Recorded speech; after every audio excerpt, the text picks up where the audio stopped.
արդեն քանի տարի է այսօրվա իշխանությունը հետևողականորեն թիրախավորում է մեր ազգային արժեքները ու վերջին, այսինքն անցած տարվանից սկսված հայ առաքելական Սուրբ եկեղեցու դեմ արշավը ավելի փաստում է այն իրականությունը, որ այս իշխանությունը բացարձակ կապ չունի ոչ Հայաստանի, ոչ էլ հայերի հետ։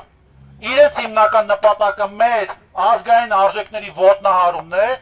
մեր ազգային արժեքների վերջնական ոչնչացումն է։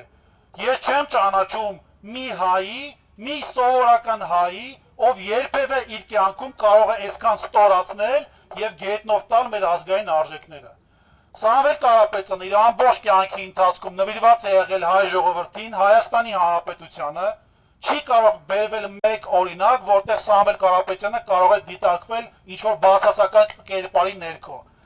Նիկոլ Փաշինյանի վախը պայմանավորված է Սամվել Կարապետյանի հզորությամբ եւ ուժեղությամբ, իսկ բնականաբար թույլ մարդիկ իրենց ձեռք ունենալով իշխանություն փորձում են այդ ճնշումները ոչ թե բանեցնեն մեր արտաքին թշնամիների նկատմամբ, այլ հենց մեր երկրի ներսում գործող կարևոր դրվագ իրենց կյանքում ներդրում ունեցող անձանց նկատմամբ։ Մենք այստեղ պահանջում ենք ազատություն Սամվել Կարապետյանին, պահանջում ենք, որպեսզի վերջ դրվի այս ապօրինություններին, վերջ դրվի այս հալածանքներին, մեր ժողովուրդը դարերով չի եկել հասել այստեղ, որ Նիկոլ Փաշինյանը ինչ-որ մեկը վարչապետ կարգավիճակով մեզ ենթարկի այս տեսակ հալածանքների։ Սա ինձ համար որպես Հայաստանի Հանրապետության սովորական քաղաքացի, երկրորդով արդեն որպես ուժեղ Հայաստան կուսակցության անդամ, պատվի հարց է։ Ես չեմ կարող լռել, արդեն քանի տարի ես նզովանքի տակ ենք ապրում։ Հայ ժողովուրդը պետք է գիտակցի, որ ժամանակը արդեն անցել է, եթե մենք չգործենք ճիշտ եւ ուղենշված, հետ քայլ չի կարող լինել, պարզապես չեն կարող։ Սա մեր վերջին պայքարն է։ Հայաստանի Հանրապետության առջևում ծառայած խնդիրների լուծող միակ մարդը Սամվել Կարապետյանն է։ Ինքը իր արտերկրում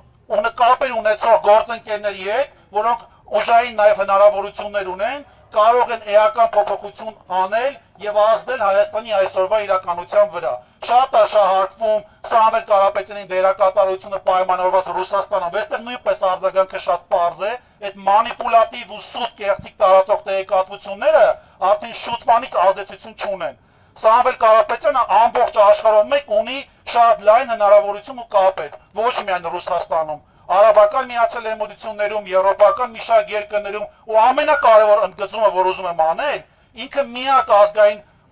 միակ հայն է, այսինքն ազգային բարերը Հայաստանի Հանրապետության, որ ինքը որպես լինելով նաև Ռուսաստանում գործունեություն ծառայող անձ, չի ընդգրկվել պատժամիջոցների ցուցակի մեջ։ Սա արդեն խոսում է իր այլ կապերի մասին, մասնավորապես Եվրոպայի մասին խոսեցի արաբական էմիրությունների, խոսեցի նաև Ամերիկայի մասին, այսինքն այստեղ նույնպես է շահարկումը շատ մանիպուլատիվ է ու կեղծավոր է։ Հետևաբար մենք պահանջում ենք Սամվել Կարապետյանի անհապաղ ազատմանը, պահանջում ենք, որպեսզի Հայաստանը վերջապես լինի ավելի հայեցի եւ հայամետ ուղենիշ ընդգծող պետություն եւ մենք անելու ենք մեզնից ամեն բան, որպեսզի այս անօրինականությունների վերջը դրվի։ Ազատություն! Ազատություն! Բաժանորդագրվեք Արմատ մեդիայի ալիքներին YouTube-ում, Facebook-ում, Instagram-ում և Telegram-ում։